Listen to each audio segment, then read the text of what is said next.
Bien.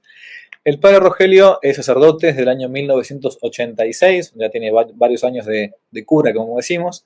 Es doctor en Sí, antropología, es licenciado en filosofía, licenciado en teología, licenciado en psicología, asesor de la Asociación Internacional de Exorcistas, así ahora voy a explicar cómo yo lo conocí, y ha sido director de la Comisión para la Doctrina de la Fe de la Arquidiócesis de México. Es sacerdote diocesano, ha dado prácticamente todas las materias teológicas, ha estado también en Roma a cargo del colegio, digamos, para los mexicanos, cuando se llama así, para los que van a estudiar a Roma alguna materia teológica o filosófica. Ha trabajado también con vocaciones sacerdotales, da clases en seminario todavía, y bueno, lleva mucho tiempo como estudioso, es un teólogo, ¿no? Y se dedica a la teología. Gracias por atenderme, padre, y bueno, y por hacerse el tiempo de tocar este tema que para mí me parece tan, pero tan importante para mucha gente.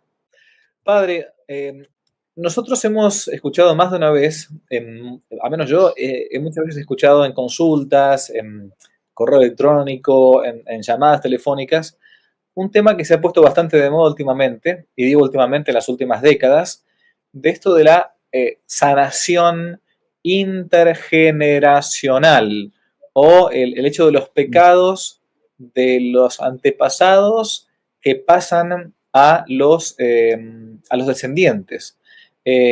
Usted se ha dedicado en los últimos años a desenmascarar este tipo de cosas. ¿Y por qué digo desenmascarar? Porque hay mucho, incluso sacerdote, hermano sacerdote, que se ha metido con estos temas. Hay muchos libros que hablan sobre el tema, hay varias páginas de internet donde hay gente que se ha metido a hacer misas de sanación intergeneracional. Acá estaba viendo incluso los pecados de los antepasados que influyen en la vida corriente. ¿Cómo surge todo esto? ¿De dónde sale todo esto? Digamos, y cómo se mastica, decimos a veces acá. Mm. Esto surgió a mediados del siglo XX por un laico anglicano, un angloparlante que había nacido en China, el doctor McAul, que viendo una práctica que se hacía, una práctica esotérica acerca de el pedir sanación para los ancestros, la utilizó él para atacar problemas conductuales de la gente que atendía. Y entonces vio que le empezaba a surtir algo de efecto y se dedicó a promover esto, la oración e incluso la misa anglicana por la sanación del árbol generacional. En China surgió esto. Y entonces luego lo propagó en el ámbito anglicano, del ámbito anglicano pasó al ámbito pentecostal y luego pasó así al ámbito carismático católico, y es el lugar en donde se ha venido desenvolviendo y desarrollando estas prácticas de oración por el árbol genealógico. Entonces, simplemente hay que decir que su origen es protestante y del siglo pasado.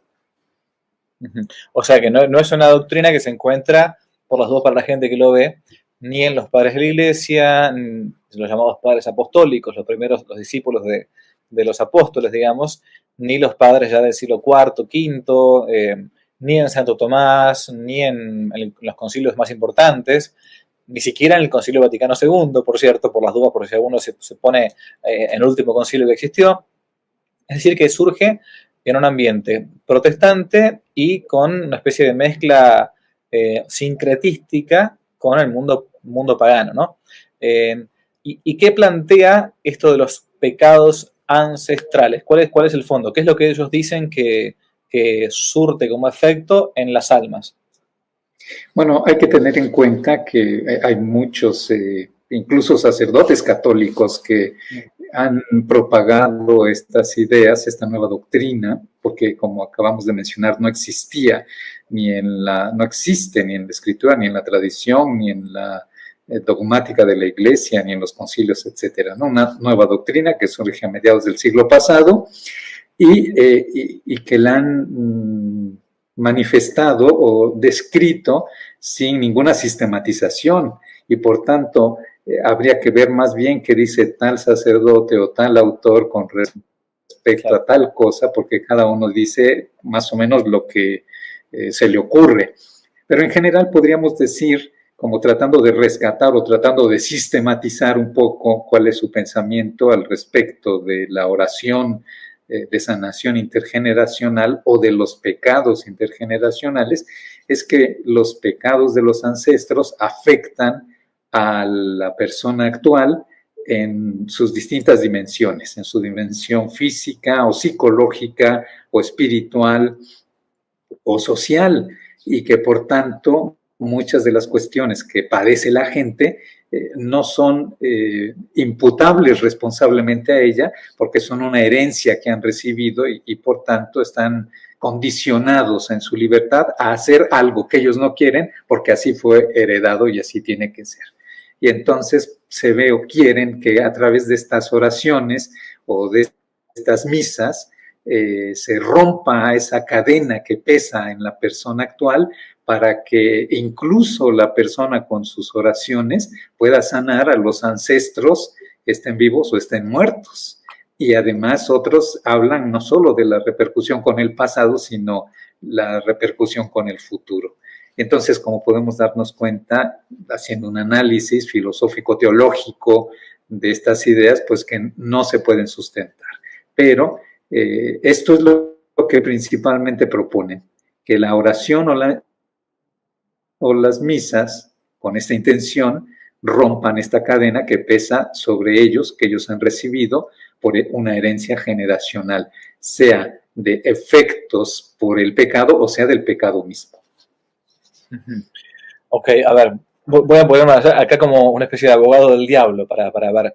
Bueno, pero padre, yo le podría decir, miren, si mi papá, ¿no? Mi abuelo fue un drogadicto, o fue un pornógrafo, o fue un alcohólico, probablemente de algún modo, así como somos los seres humanos, somos materia y forma, ¿no? Alma y cuerpo, no somos solamente alma o solamente cuerpo, de algún modo algo me repercute a mí en mi propia vida, a menos corporal, digamos, ¿no? Capaz que tenga yo una pequeña propensión a, no sé, qué sé yo, así como decimos, alguien que es propenso a la obesidad, capaz que puede transmitir también esto a la generación más abajo.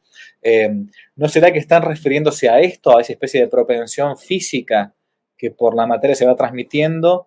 Y entonces, bueno, deberíamos darle un poco de crédito a que el pecado de mi padre, que fue alcohólico, quizás repercute en mí en una especie de propensión al alcoholismo. Bueno, lo que tenemos que ver aquí es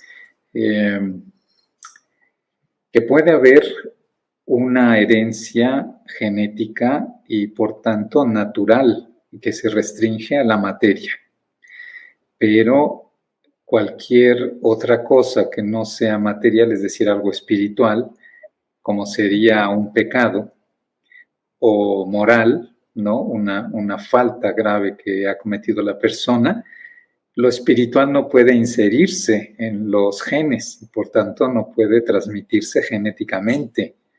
De manera que lo espiritual se podría dar como a través de un ambiente o de una educación o mala educación recibida, pero no como una herencia que entra a los genes y que la persona va a recibir genéticamente. Entonces, hay que entender que lo material no puede transmitir lo espiritual.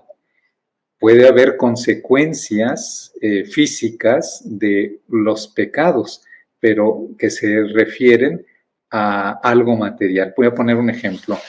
Esto mismo de un alcohólico que podría haber pasado a sus hijos una herencia en dinero muy jugosa, pero no les pasó nada porque era un borracho y se acabó su dinero bebiendo alcohol. De este sujeto tiene una consecuencia natural estas consecuencias del pecado no es el pecado. Y entonces aquí unas distinciones que tenemos que hacer.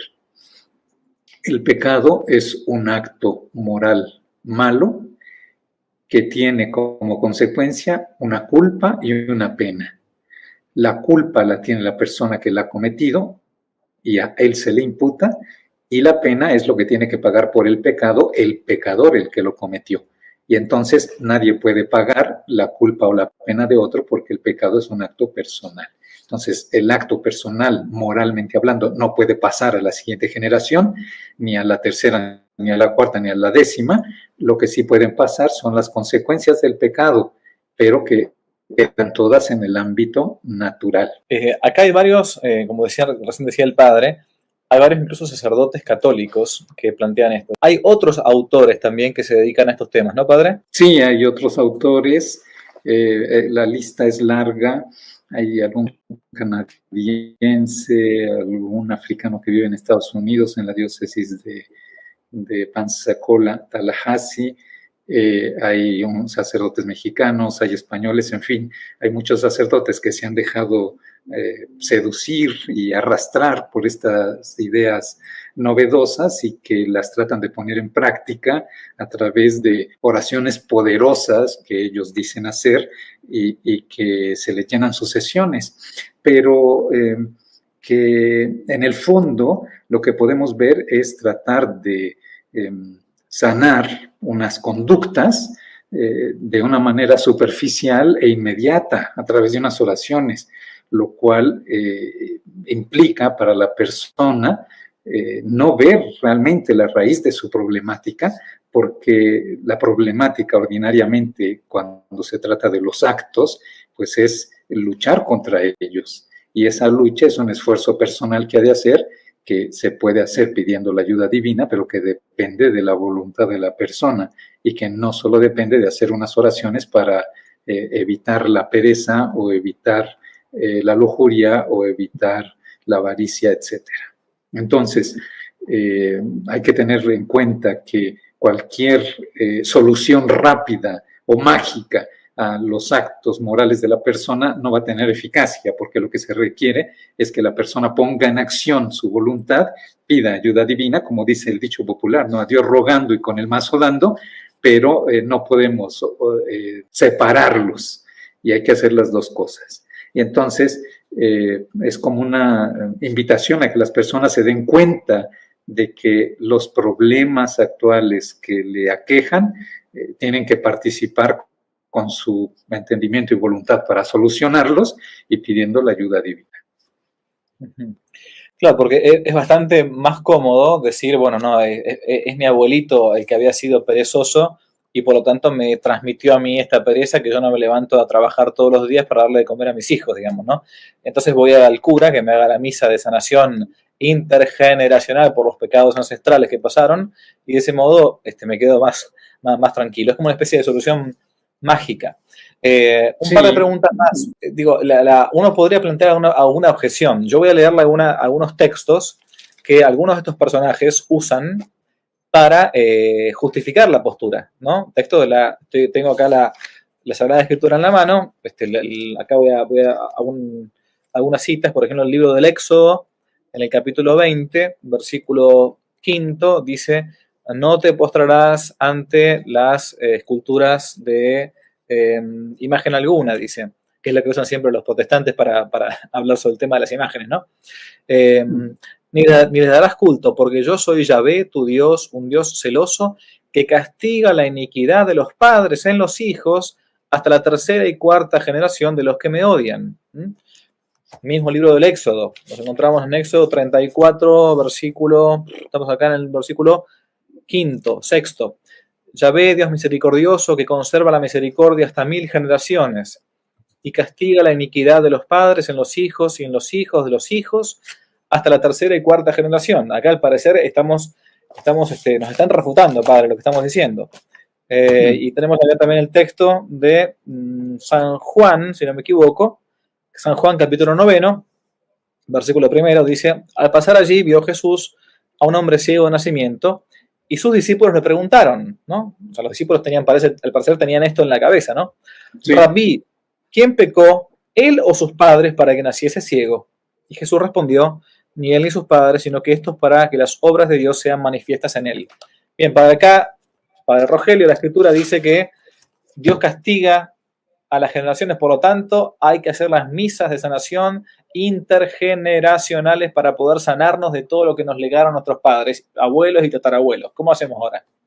Bueno, lo primero que debemos de tener en cuenta es que no se pueden interpretar los textos aisladamente y que estos textos del Antiguo Testamento hay que situarlos en su contexto, ¿no? Primeramente. Segundo, hay que tener en cuenta su género literario, porque estos textos del Éxodo, tanto Éxodo 20 como Éxodo 34, se los podemos situar en un ámbito legislativo.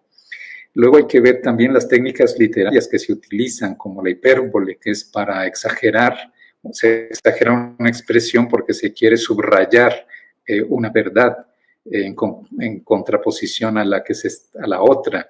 Luego hay que ver también el progreso de la revelación, que la revelación va progresando hasta llegar a su plenitud en nuestro Señor Jesucristo, y como el Antiguo Testamento hay que leerlo a la luz del Nuevo Testamento, como dice la Dei Verbum número 16. Luego también tener en cuenta en la interpretación de estos textos, pues que la plenitud de la revelación es Jesucristo y que por tanto la interpretación que dio nuestro Señor Jesucristo y sus apóstoles a estos textos y la interpretación que dieron después los santos padres y la enseñanza del magisterio sobre el tema es lo que nos puede dar la luz sobre estos textos, ¿no? Entonces podemos ver que estos textos del Antiguo Testamento también fueron refutados, por así decirlo, con otros textos del mismo Antiguo Testamento de doctrina completamente diferente. Pero podríamos hacer un breve análisis de estos dos textos que usted ha citado del libro del Éxodo. Hay otro que dice prácticamente lo mismo, que es del libro de los Números, del capítulo 14, en el versículo 18. Estos tres textos, tanto el del Éxodo 20, Éxodo 34 y Números, están en el contexto de la rebelión en el desierto. Dios pone de manifiesto a los rebeldes su justicia, para lo cual el autor hace hincapié en las consecuencias que esta rebeldía tendrá en las generaciones futuras. Sin embargo, lo que manifiesta el Señor es que va a prevalecer su misericordia, y por eso la diferencia en la cantidad numérica. En cuanto al poner en Dios pasiones humanas, ¿no?, que se llama utilizar un antropomorfismo, es para describir cómo Dios va a castigar una transgresión, pero al mismo tiempo va a hacer justicia, como la hacen los hombres. Por otro lado, también se manifiesta en estos tres textos, ¿no?, el de Éxodo 20, el de 34 y el de Números, que hay un intercesor ahí que es Moisés y que quiere subrayar la grandeza de la misericordia de Dios y que advierte sobre su implacable justicia, que va a ser hasta la tercera y cuarta generación. Sin embargo, no hay comparación con esa misericordia que llegará hasta la milésima. El mismo Santo Tomás de Aquino hace un análisis de estos textos en la Secunda Secunde, cuestión 108, en donde en uno de sus artículos, en el cuarto, al analizar estos textos, el de Éxodo 20 y Éxodo 34, dice lo siguiente, dice: en cuanto a las palabras del Señor, que castiga en los hijos los pecados de los padres hasta la tercera y cuarta generación, según parece, tiene más que ver con la misericordia que con la severidad. Al no vengarse del mal inmediatamente, sino esperar a que pase el tiempo para ver si sus descendientes por lo menos se corrigen, aunque si va en aumento la malicia de estos, llega a hacer necesario, por así decirlo, el ejercer la venganza. Bueno, esta interpretación que da Santo Tomás tiene que ver precisamente con el comportamiento de los descendientes, que por tanto va a haber una acción justa de castigo, pero porque estos descendientes no mejoraron lo que ya habían comenzado los padres. Y luego también este otro texto que acaba de citar, padre, el de Juan 9, en el que se ve que los apóstoles tenían en mente estas concepciones que había acerca de el castigo ligado directa e inmediatamente con el pecado, en el que la misma respuesta de Jesús nos da lo que podemos llamar la interpretación a ese hecho que tenían presente los apóstoles cuando preguntaron eso a Jesús. Y la respuesta de Jesús es lo que manifiesta el culmen de la revelación divina, ¿no? Es decir, que no ha pecado ni este ni sus padres, sino que el hecho de que éste esté ciego es para que se manifieste la gloria de Dios. Entonces, analizando el texto, podríamos decir lo siguiente. Primero, que efectivamente está esta creencia en el pueblo de Israel, que enseñaban los rabinos, de que todo padecimiento físico o moral era castigo de Dios, de una forma de expiar el pecado, el propio o el de los padres, ¿no? Esto yace en la mentalidad. Y que aunque varios profetas habían dicho lo contrario, Ezequiel varias veces, Isaías, en donde se habla de que ya no se dirá más en Israel que los padres comieron los agraces y los hijos padecieron la dentera, sino que cada uno pagará por sus culpas, y que es clarísimo lo que expresan tanto Isaías como Ezequiel para hablar del castigo personal a quien cometa la culpa personalmente, pero que los discípulos, los apóstoles, al preguntar a Jesús sobre quién pecó de sus padres, la respuesta maravillosa que da Jesús es de que allí la deficiencia física existe no por un pecado, sino por la gloria de Dios que se va a manifestar. Y podríamos decir que aún ante esta errónea concepción popular, nuestro Señor Jesucristo descubre su gran misterio, ¿verdad? No pecó ni él ni sus padres. El problema del dolor que ingresó en el mundo por el pecado original tiene, sin culpa personal del sujeto, una finalidad profunda en el plan de Dios, que sean manifiestas las obras de Dios. No solamente es para mérito del justo, como en el caso de Job, sino que aquí se muestra esta otra profunda realidad en el plan de Dios, su gloria, la obra de la salvación, la grandeza de Cristo, que al curarlo se manifiesta como Dios.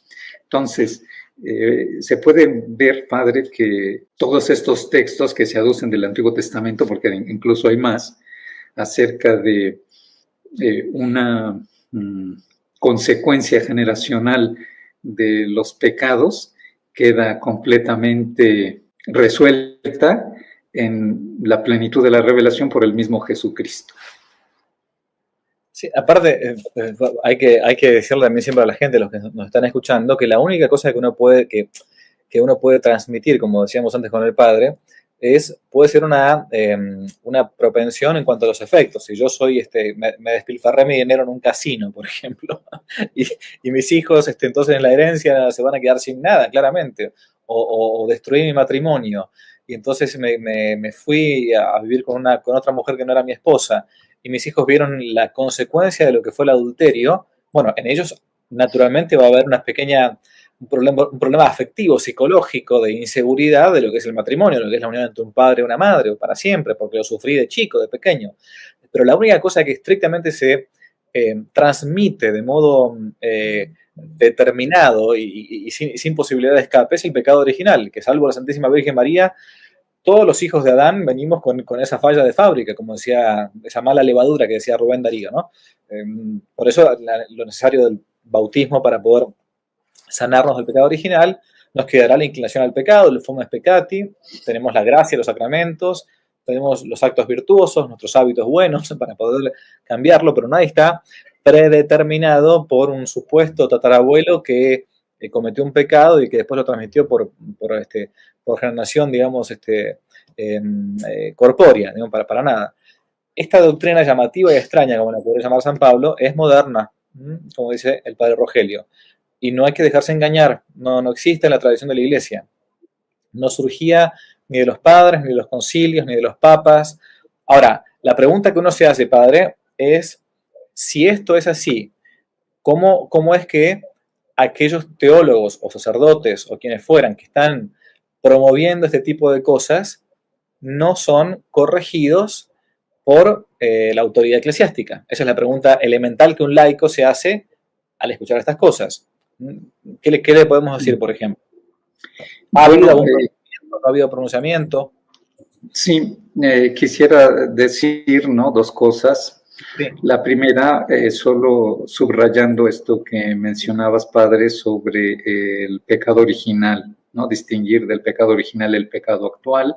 El pecado original es el único pecado que ha quedado inscrito en la naturaleza humana, y por eso, a perder con este pecado las gracias santificantes, las virtudes infusas, los dones del Espíritu Santo, se transmite a la generación una naturaleza caída, herida por el pecado. Y es el único pecado que ha quedado inscrito en la naturaleza, que se transmite genéticamente. Todos los otros, los pecados personales, quedan formalmente grabados en el alma, pero no en la naturaleza humana completa. Y por tanto, en ese sentido, el pecado sí puede influir, o sea, dado que hace mala a la persona, una persona mala transmitirá cosas malas, pero las transmitirá ambientalmente, es decir, en sus ambientes en donde se desarrolla, y las consecuencias de su pecado, en ese sentido, la cargarán los hijos, no el pecado, sino las consecuencias del pecado, como mencionaba, con respecto al adulterio o a algún otro tipo de pecado.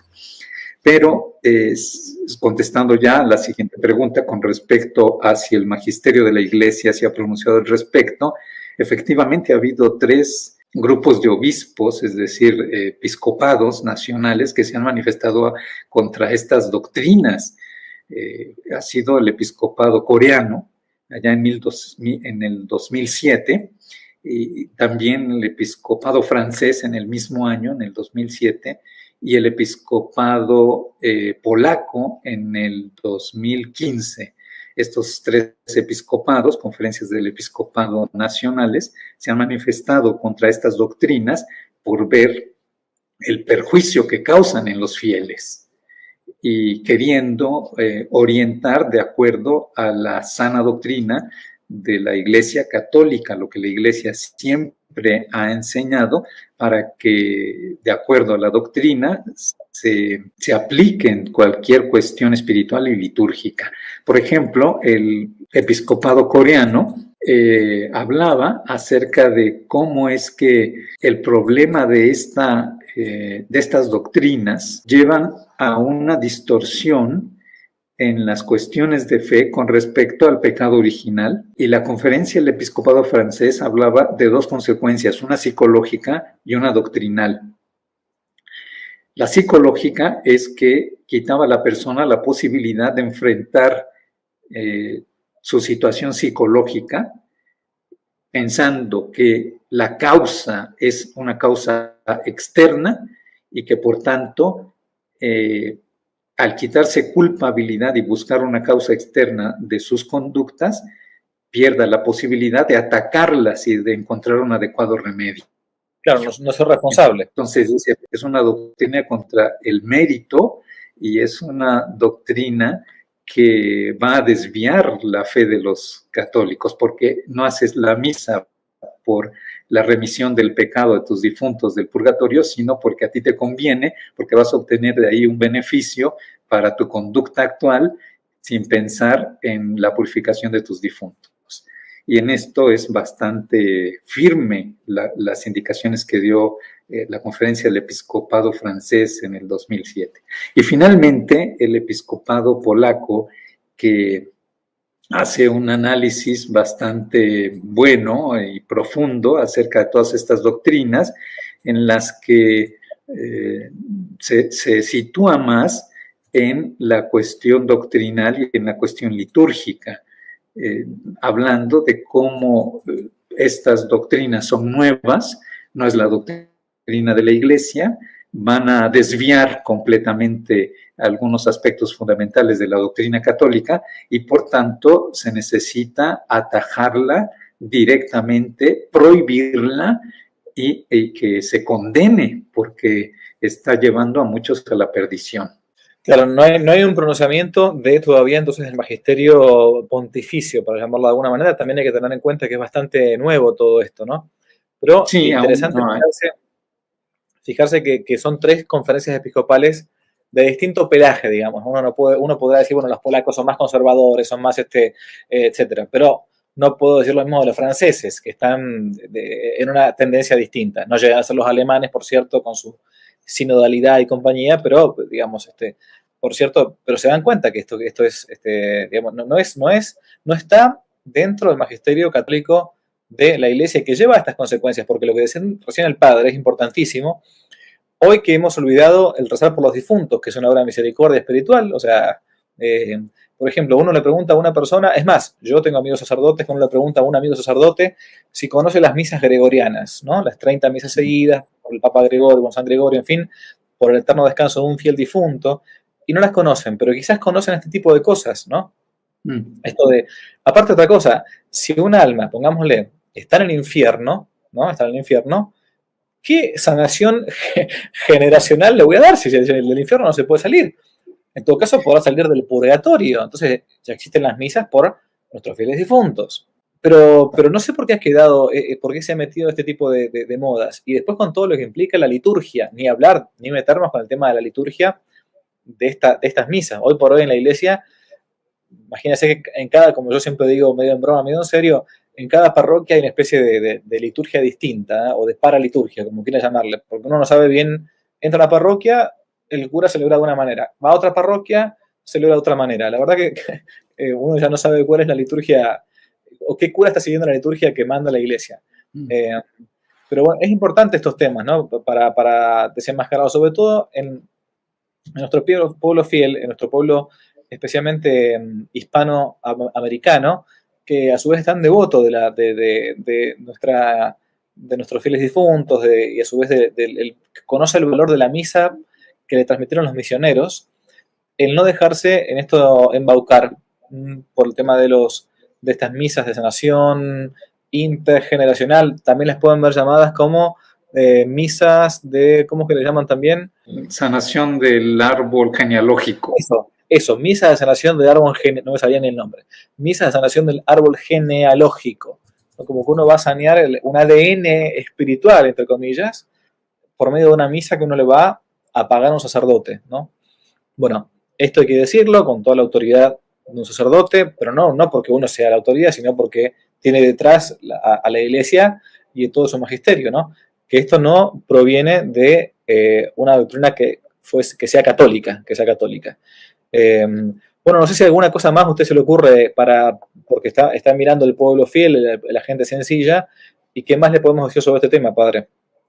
Bueno, lo que sí hay que decir que puede haber una comprensión correcta acerca de una consecuencia de los pecados de los ancestros.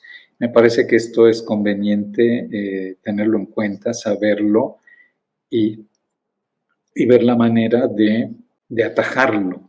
Quisiera hablar un poco sobre la cuestión de las maldiciones, claro. de los pactos y de las consagraciones diabólicas. Uh-huh. Pero antes de hablar de estos temas, que me parece son muy importantes, entender un poco la estructura de la realidad en que vivimos y luego ver la cuestión causa-efecto de acuerdo a las dimensiones de la realidad, porque me parece que en esto podemos instruir mucho a nuestro pueblo. Entonces, primero, sobre las dimensiones de la realidad. Sabemos que existen las cosas naturales en las que nosotros nos movemos. Todo lo que está en torno a nosotros es natural y todo lo natural tiene una sana autonomía porque Dios lo ha querido así, lo ha creado así y entonces hay una sana autonomía de lo natural, que es la dimensión en la que vivimos. Hay una dimensión que es lo sobrenatural y que solo compete a Dios y que Dios nos lo comparte a través de su gracia santificante o su gracia actual y luego a través de una pedagogía de acción ordinaria de lo sobrenatural en nosotros a través de inspiraciones, cuando nosotros oramos, hay una relación de lo sobrenatural con lo natural, íntima, fuerte, pero que es invisible a los sentidos. Y luego hay una acción de lo sobrenatural en lo natural, que son los milagros que Dios hace y que de alguna manera siempre somos testigos, ¿no?, de una curación que no tuvo una causa natural y que se realizó inmediatamente, etcétera. Además de la luz que Dios puede dar a unos médicos para que naturalmente los médicos puedan llevar a cabo curaciones del cuerpo. Bueno, pero además del ámbito natural y del ámbito sobrenatural, hay un ámbito que llamamos preternatural, que es el ámbito en el que se mueve el demonio y que es una criatura angélica, es un ser personal y que está ávido de tener relaciones personales y que quien quiere entrar en relaciones personales con el demonio, él está listo para brindárselas.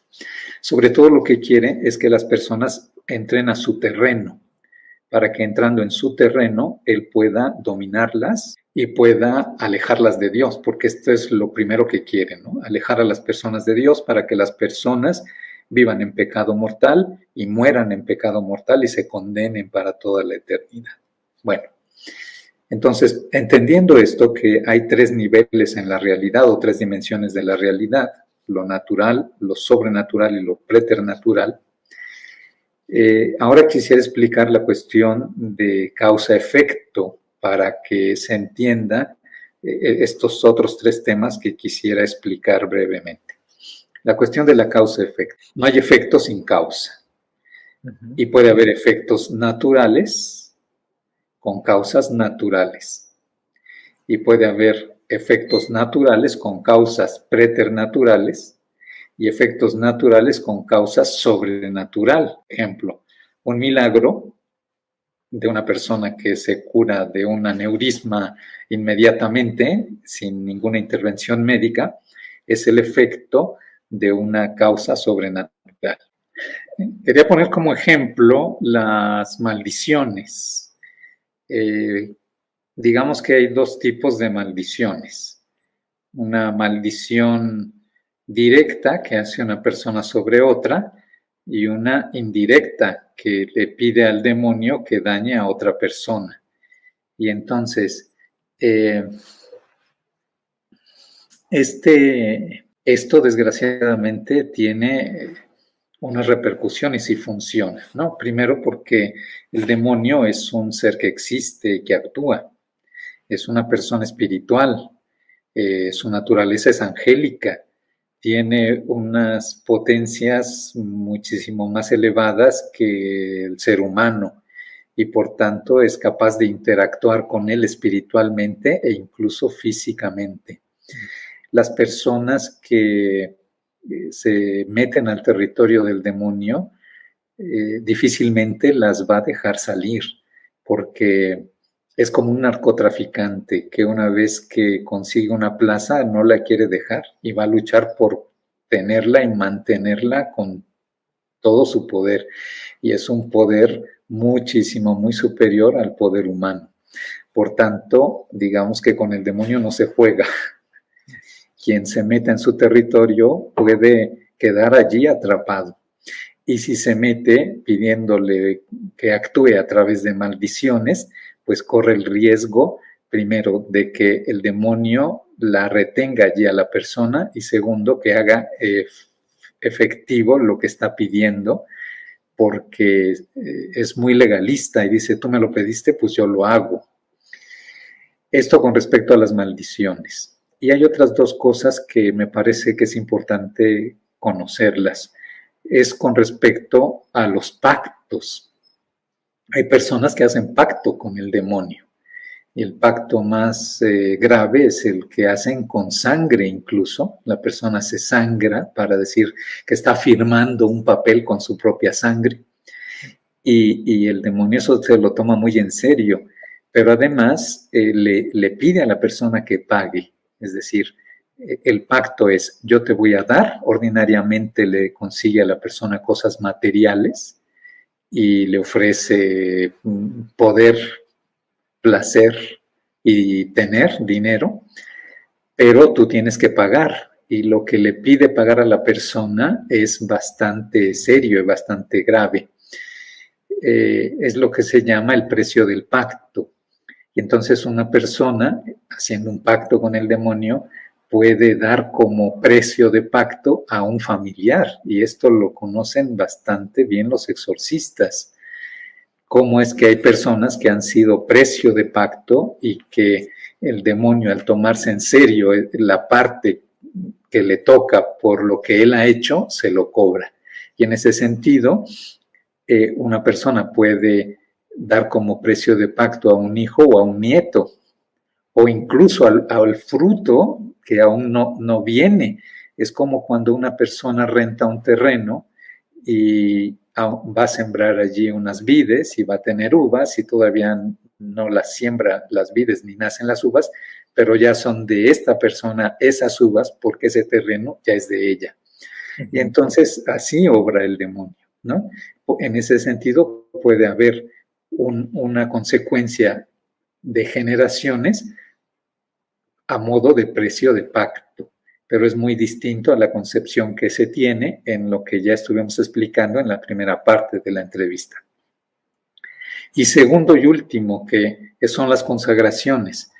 Consagrar es poner en las manos de otro algo, ¿no? Yo te lo dedico, lo pongo en tus manos, te lo doy.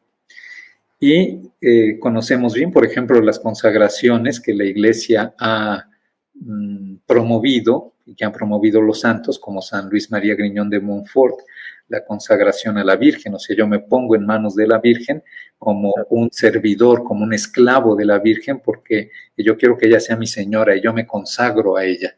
Bueno, pues desgraciadamente en contraposición están consagraciones al demonio, en donde las personas se consagran a sí mismas o pueden consagrar a otras, pero para que consagren a otras deben de tener potestad sobre las otras personas.